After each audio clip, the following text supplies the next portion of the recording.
اپنے پاس رکھ لے آدمی جیب میں رکھ لے.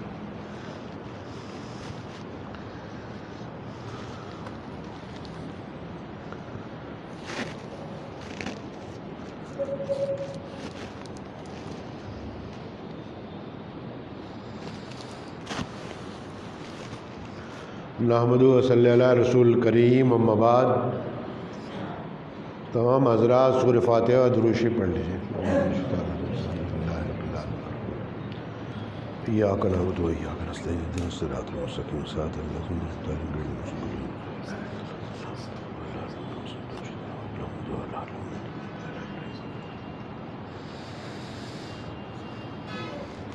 ہزاروں سال نرگس اپنی بے نوری پہ روتی ہے،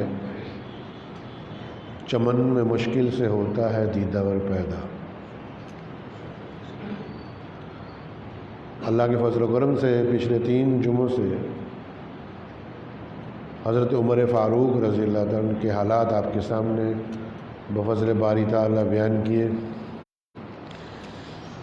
اصل تو حضرت ابوبکر صدیق سے شروع کرنا تھا، لیکن کیونکہ محرم کا مہینہ تھا اور حضرت عمر فاروق رضی اللہ عنہ کی شہادت کیونکہ اس مہینے میں ہوئی تھی، تو اس وجہ سے حضرت عمر رضی اللہ عنہ کے حالات بیان کرنے شروع کر دیے.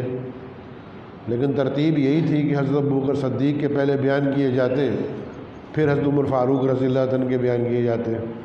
انشاءاللہ پھر دوبارہ سے کوشش کی جائے گی کہ حضرت ابوبکر صدیق، پھر حضرت عمر فاروق رضی اللہ عنہ اور چاروں خلیفہ راشدین کے ترتیب کے ساتھ بفضل باری تعالیٰ حالات بیان کیے جائیں، تاکہ قوم کو پتہ یہ لگے کہ ہمارے اکابرین نے، ہمارے بزرگوں نے کس طریقے سے زندگی گزاری ہے اور کس جرأت کے ساتھ کلمہ اسلام کو پوری دنیا کے اندر پھیلانے کے لیے اپنی جانوں کا نذرانہ اللہ کے راستے میں پیش کر دیا اور اپنی جان کی پرواہ نہیں کی. تو یہ وہ لوگ تھے جو دنیا میں صرف پیدا اسی کام ہے. ایک آدمی دنیا میں پیدا ہوتا ہے نا روٹی کھانے کے لیے، ایک آدمی پیدا ہونے کے بعد دنیا میں یہ سوچتا ہے کہ میں فیکٹری بنا لوں گا.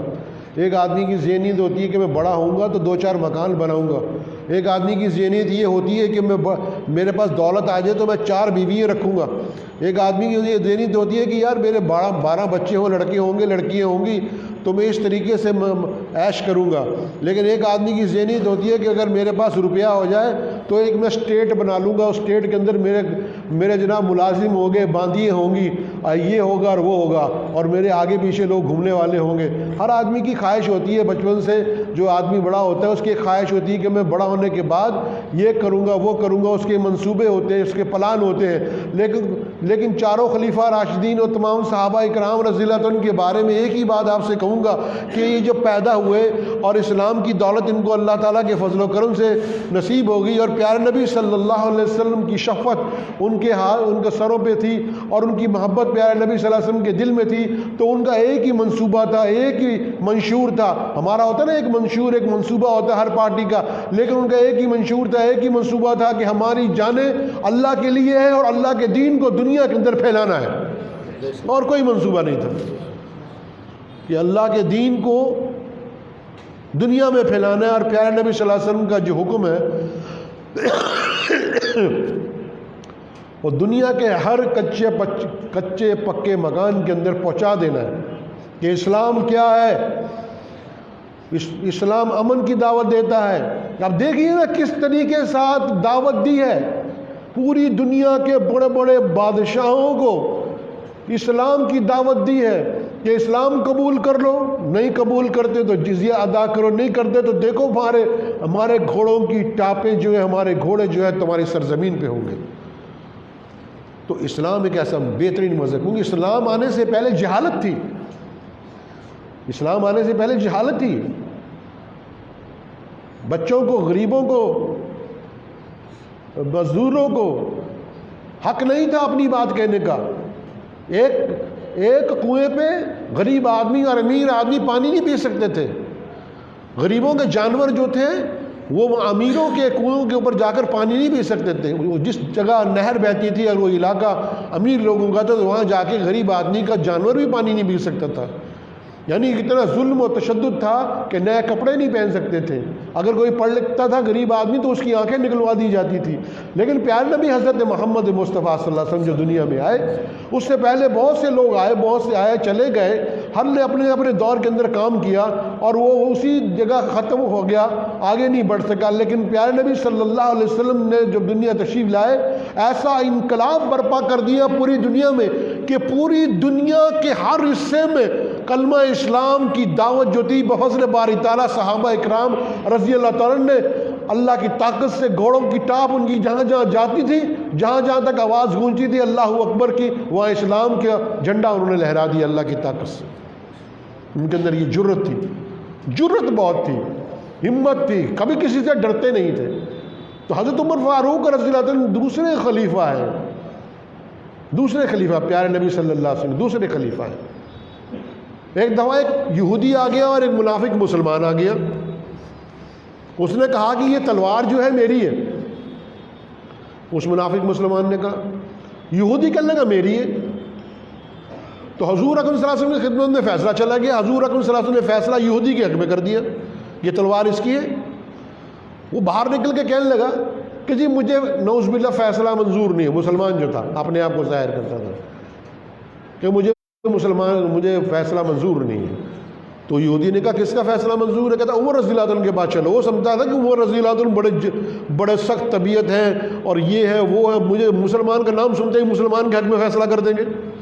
اس کے دماغ میں یہ تھا کہ مسلمان کا نام سنتے ہی مسلمان کے حق میں فیصلہ کر دیں گے. اس منافق کے ذہن میں یہ بات تھی.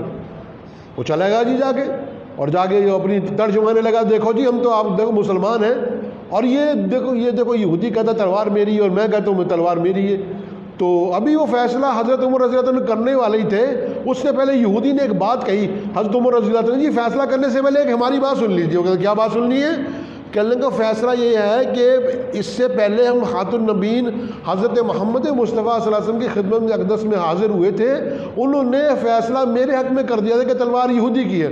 اب اس منافق کو پوچھا حضرت عمر فاروق رضی اللہ عنہ نے کہ بھی کیا یہ جو یہودی کہہ رہا ہے یہ بات صحیح ہے کہ حضور اکرم صلی اللہ علیہ وسلم نے فیصلہ اس کے حق میں کیا؟ کہ ہاں جی اس کے حق میں کیا، لیکن نہیں جی آپ کر کے دیں، آپ فیصلہ کر کے دیں.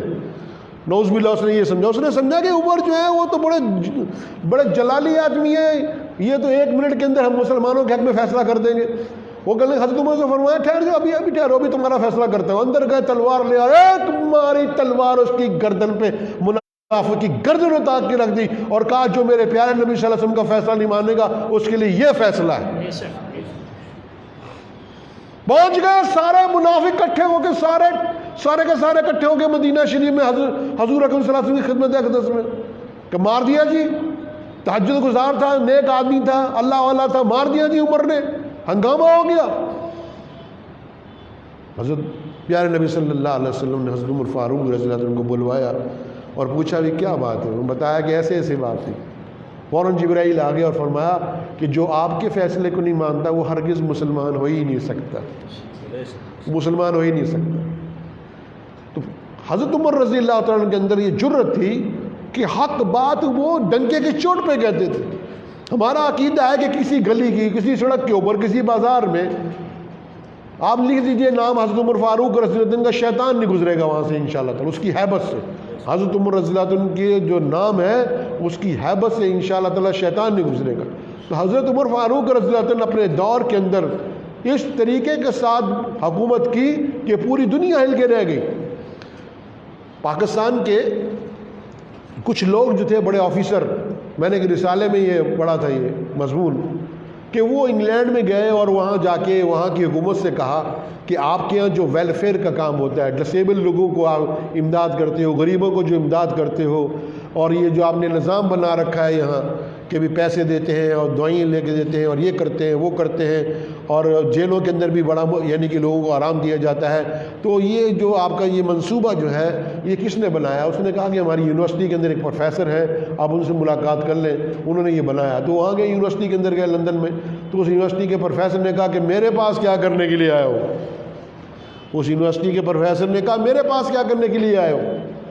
ہم نے تو یہ سارا کچھ جو کچھ انہوں نے انگلینڈ کے اندر جو ویلفیئر کا کام ہم کرتے ہیں، جو بھلائی کا کام کرتے ہیں، غریب و مسکینوں کا کام کرتے ہیں، جیلوں کے اندر جو راحت دیتے ہیں، یہ سارا کچھ حضرت عمر فاروق رضی اللہ عنہ کی دور حکومت سے لیا ہے۔ آج بھی دنیا پہ ایسی ہے۔ گاندھی جی نے بھی تو کہا تھا نا کہ اگر حکومت ہونی چاہیے تو حضرت ابوبکر صدیق اور عمر فاروق رضی اللہ عنہ جیسی ہونی چاہیے۔ آج مثال دیتے ہیں دنیا کے لوگ۔ تو حضرت عمر فاروق رضی اللہ عنہ کا جو طرز حکومت تھا وہ ایسا تھا کہ کسی پہ ظلم نہیں تھا، تشدد نہیں تھا۔ ہر عام آدمی غریب آدمی جو ہے وہ جا کر حضرت عمر فاروق رضی اللہ عنہ کے دروازے کو کھٹکا کر ان سے بات کر لیتا تھا۔ حضرت عمر فاروق رضی اللہ عنہ کی حالت یہ تھی کہ جب اپنے گھر میں ہوتے تھے گھر کے سارے محلے والوں کو پتا ہوتا تھا کہ عمر گھر پہ آئے ہوئے ہیں۔ اتنا روب تھا کہ آس پاس کے محلے تک یہ پتہ لگتا تھا کہ عمر آئے ہوئے ہیں۔ اور جب مسجد صلی اللہ علیہ وسلم میں ہوتے تھے تو تمام علاقے میں پتہ ہوتا تھا کہ حضرت عمر جو ہے وہ مسجد نبی صلی اللہ علیہ وسلم کے اندر قیام فرما رہے ہیں۔ تو یہ حالت تھی، یہ روب تھا ان کا۔ تو بڑے بڑے کافر اور مشرک جو تھے ان کی آواز سن کر، ان کے الفاظ سن کر، ان کے روح کی وجہ سے ڈرتے تھے، کانپتے تھے ان سے بات کرتے ہوئے۔ ایک سادے سے آدمی جن کے کپڑے کے اوپر پابند لگے ہوئے تھے، جنہوں نے عیش کی زندگی گزار کے چھوڑ دی، اسلام کی خاطر چھوڑی، اسلام کی خاطر سب کچھ مل سکتا تھا لیکن اسلام کی خاطر سب کچھ چھوڑ دیا۔ اور نرم طبیعت اتنے تھے، لوگ کہتے تھے بڑے بڑے سخت طبیعت تھے، لیکن نرمی بھی اتنی تھی کہ حد سے زیادہ نرمی ان کے اندر حضرت عمر فاروق رضی اللہ عنہ کے اندر تھی۔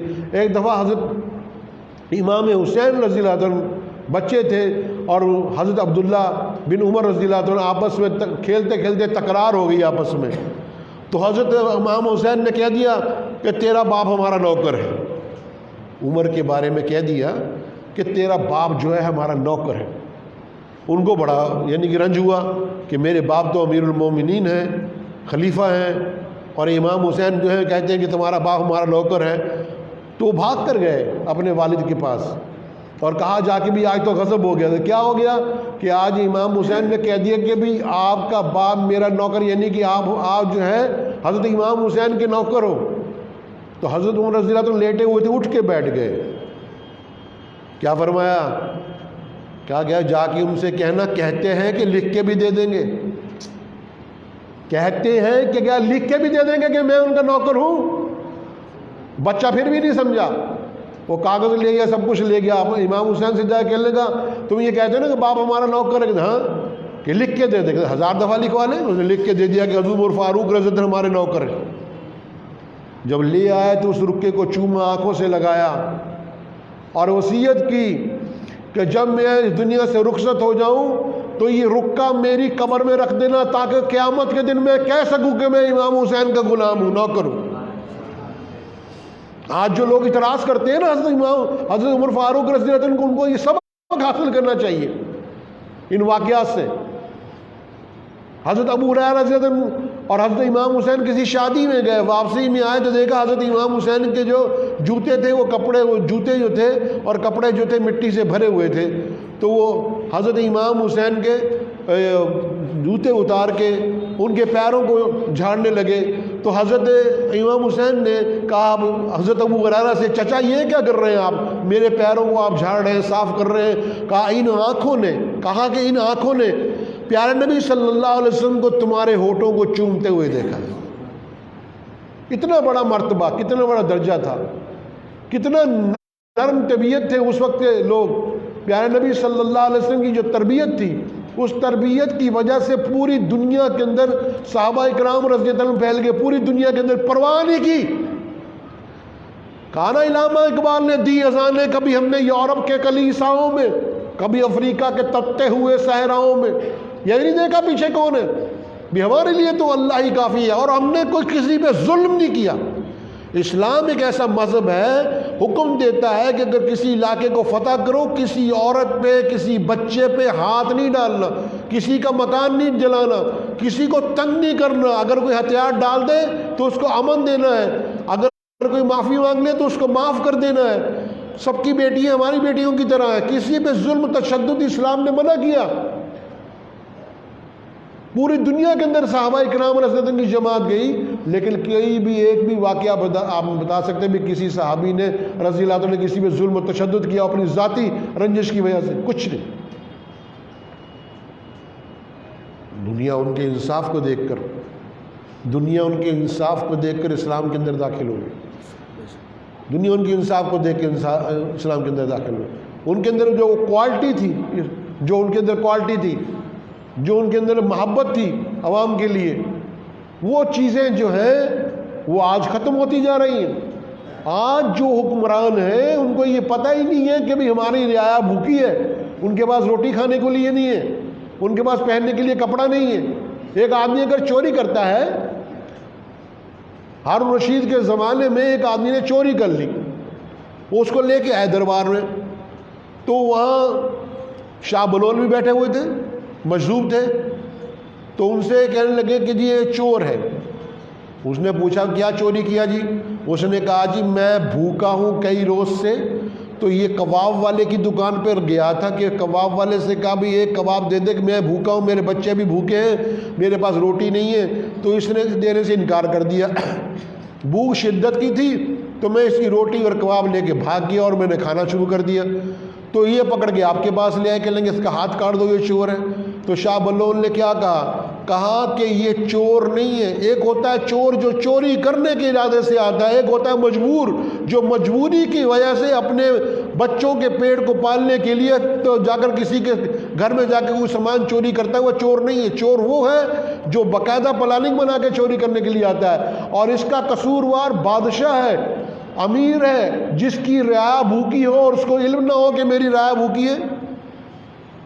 تو اسلام نے تو وہ نظام دیا، اسلام نے ایسا نظام دیا کہ پوری دنیا جو ہے وہ جو اسلام کے اندر داخل ہوئی اسلام کی کوالٹی کو دیکھ کر، اسلام کے اندر جو آپس میں محبت جو اسلام نے دی، اور ایک دوسرے کے ساتھ جو ہے، آپ دیکھیے نا جب مدینہ منورہ میں مہاجر آئے تو وہاں کے لوگوں نے اپنے جائیداد کے آدھے آدھے حصے کر کے دے دیے کہ یہ آدھا تمہارا آدھا ہمارا، تم لے لو۔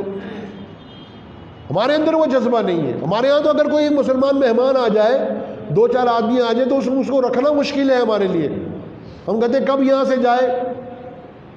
ہمارے اندر یہ کوالٹی نہیں ہے کہ اگر ہم گوشت کھا رہے ہیں، قورمہ کھا رہے ہیں، اور باہر سے کوئی غریب آدمی آ جائے اور روٹی مانگنے لگ جائے، تو ہمارے اندر یہ کوالٹی نہیں ہے کہ ہم وہ قورمہ اور روٹی اٹھا کے اس کے منہ میں جا کے اس کے دسترخوان پہ رکھ دیں کہ بھائی تو کھا لے، کوئی بات نہیں، آج ہم بھوکے رہ لیں گے۔ ایسا کر کے دیکھو گے تو اللہ تعالیٰ کی مدد آئے گی۔ یہ جب ہمارے اندر یہ کوالٹی پیدا ہوگی نا تو اللہ کی مدد آئے گی۔ غریبوں کو، مسکینوں کو اپنے گلے، یہ نہیں سوچنا کہ غریب جو ہے وہ ہندو ہے یا سکھ ہے یا مسلمان ہے۔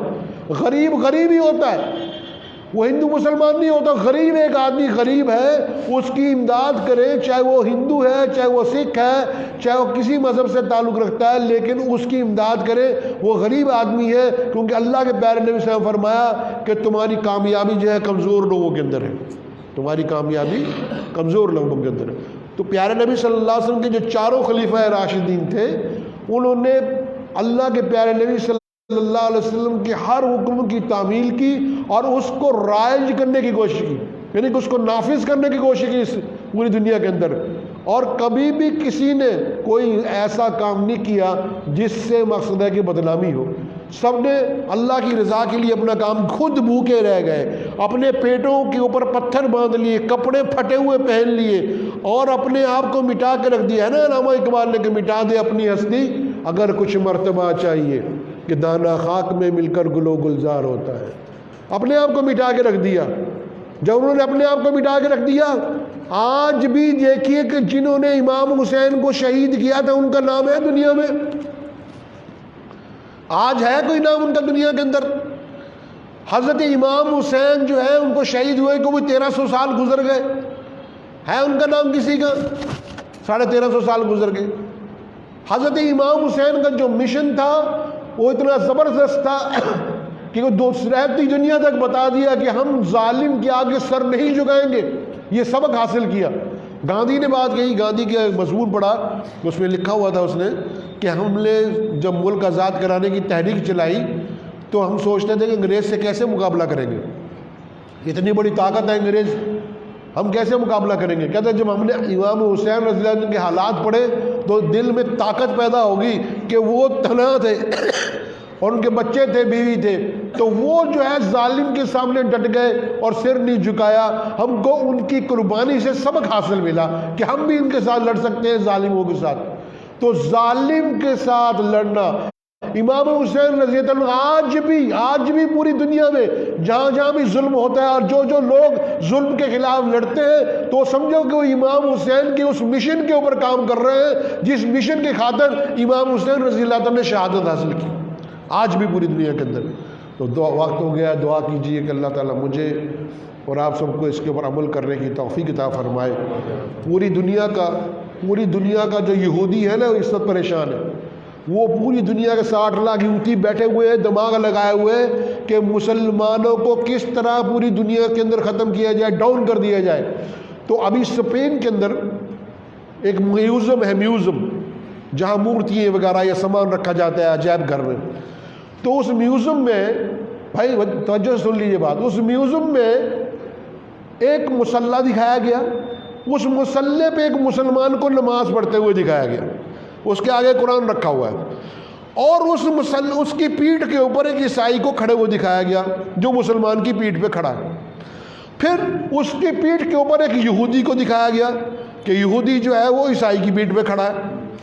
بتانا یہ چاہتے تھے کہ پوری دنیا کے اندر اس وقت جو طاقتور ہے وہ یہودی ہے کہ جس نے مسلمان کو بھی عیسائی کو نیچے لگا رکھا اور یہودی اوپر بیٹھا ہوا ہے، اور یہ وہاں ایک مورتی بنی ہوئی ہے اس میوزیم میں، اس میں یہ بنا ہوا ہے۔ اتفاق سے کوئی پرانا یہودی وہاں آیا، اس کی نظر پڑی، اس نے کہا فوراً اس کو بلاؤ جو اس یہاں کا انچارج ہے۔ وہ کہنے لگا کیوں آتا ہے؟ کہنے لگا یہ کیا تم نے کر دیا، یہ یہودی اوپر عیسائی نیچے مسلمان، یہ کیا کر دیا تم نے؟ کہا جی آپ کی طاقت دکھائی ہے کہ یہودی اتنے طاقتور ہوتے ہیں۔ تو واہ واہ، اس یہودی نے کیا بات کہی سبحان اللہ مسلمانوں کے بارے میں، اور کہنے لگا اگر یہ مسلمان نیچے سے نکل گیا نا سارے ہی مارے جائیں گے، یہ مسلمان نیچے سے نکل گیا نا تو یہ سارے ہی مارے جائیں گے، سمجھے نہیں؟